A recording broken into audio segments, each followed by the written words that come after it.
Hi, Dr. D here. Welcome back and congratulations for taking the first step toward identifying and resolving your healthcare issues. Now, oftentimes I'm asked whether or not the matrix assessment profile identifies specific conditions or diagnoses disorders or diseases. And let me be very clear up front, it does not. This is not a test. This is an evaluation. And this evaluation is called the matrix assessment profile because we're assessing the human matrix, which is comprised of three basic components: the physical body, your biochemistry, and your psychological and emotional aspects. So in the reports that you're going to receive, you'll get a wide variety of information pertaining to specific things that you can do to contribute to your own well-being. You'll get specific recommendations created by me to tell you exactly what needs to happen in order for you to resolve the symptoms and the underlying condition that's causing those symptoms. And you're going to receive a wide variety of colored graphs, a bunch of numbers, colored bars, all with explanations that tell you exactly what they represent, exactly why they're happening, and exactly what you need to do to improve or resolve your healthcare situation. So with that being said, we want to move forward into talking about some of the specifics of the matrix assessment profile. How we arrive at that information, what we do with that information, and how that information translates into the condition you're experiencing, the condition that's causing the symptoms you're experiencing, and the solutions that are going to turn your symptoms into ultimate solutions specifically for you. Now let's talk a little more specifically about the underlying cause contributing to your symptoms specifically.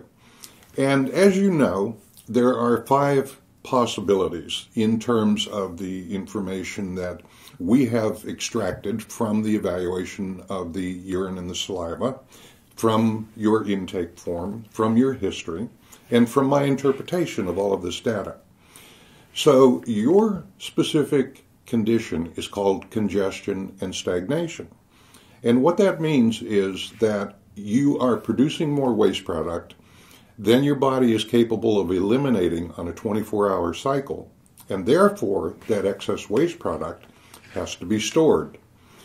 And in order to be stored, it has to be buffered or neutralized, simply because this waste product is very acidic, it's very toxic, and it's very corrosive.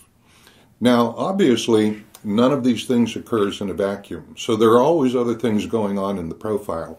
And when you start to look through the colored sheets that are associated with your evaluation results, you'll see a bunch of numbers, you'll see a bunch of colored bars, you'll see a group of graphics that represent a visual interpretation of the numbers, and all of these things are taken into consideration before I make a decision about which of these 5 possible conditions is at the root of the symptoms you're experiencing.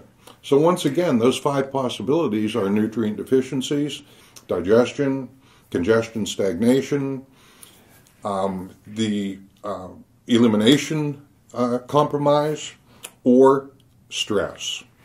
So any one of these things can be at the root of what you're experiencing, but in your case, congestion and stagnation is at the root cause of the symptoms you're experiencing. So why is this creating the kinds of problems that you're experiencing? Simply because all of the systems in the body are compromised as a result of the body dumping this excess waste product into a storage facility called the interstitium, which is part of the transport system for delivering nutrients to the cell and eliminating waste product from the body.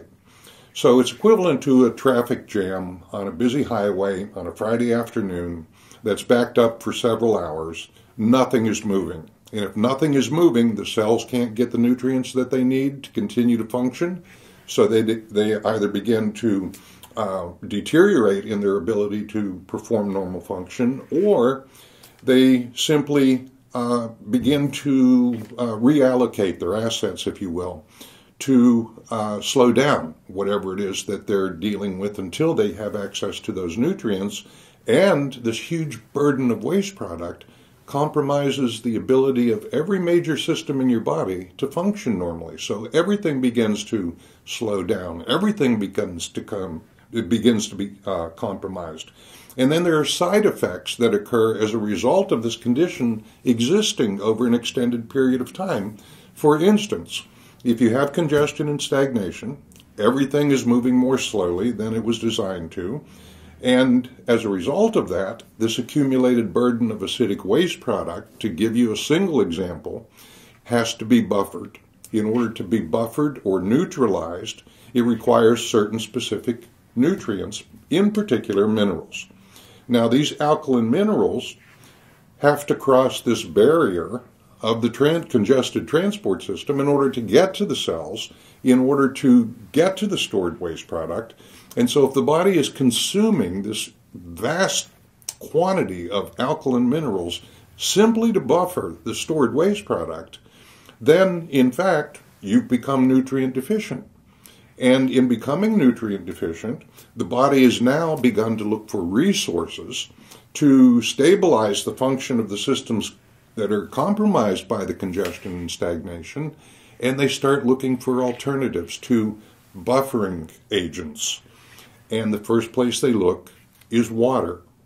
So it's very easy for you to become dehydrated in this particular environment and require excess amounts of water in order to allow the body to continue to function normally, or at least maintain its integrity. Given the fact that the water may not be adequate as a buffering agent and that something in addition is required, the body then begins to rob calcium and phosphorus from the bone, leaving you susceptible to a condition called osteoporosis. So this congestion and stagnation creates what's caused a perceived threat to the body. Now, this involves a number of other mechanisms in the body, including things like the adrenal glands, which are two little jellyfish-like glands that sit on top of your kidneys, and they monitor the environment constantly for anything that's a perceived threat to the livelihood of all 50 trillion cells in your body. And in response to this perceived threat, which is the congestion and stagnation in your case, they begin to secrete stress hormones. These stress hormones have other implications in other parts of the body. For instance, they divert blood away from digestion. So now you've got a secondary digestive compromise. They shut down the production of a gas in the brain called nitric oxide that regulates the production of endorphins and dopamine, which are the feel-good hormones that leave you susceptible to anxiety and depression. Ultimately, if not identified and treated appropriately, leaves you susceptible to dementia and early Alzheimer's, to give you a few examples. So you can see the overwhelming impact that something as simple as producing more waste product than you can get rid of is going to have ultimately on your ability to function normally, to function efficiently, let alone to function the way that the body was designed to function. Now, you'll see in your evaluation results a number at the top of the page called biological age. Now, biological age is the rate at which the cells in your body are aging based upon the number and the nature of imbalances and deficiencies created by the underlying cause of your condition, which is called congestion and stagnation. So I look forward to you following through with the protocols. It's important that you communicate with me throughout this process, so if something needs to be changed or modified in some way, shape, or form, we can do it as we move through it. You should have the recommendations in front of you, and you can just move through those recommendations, which were designed specifically for you, specifically for this condition, and communicate with me at 2 to 3 week intervals. And hopefully at the end of 12 weeks, my experience has been that 90% of the people who go through this process get 90% of the results within 90 days. I look forward to you being one of those 90%. I'm Dr. Richard DeCenso. I'll talk to you soon.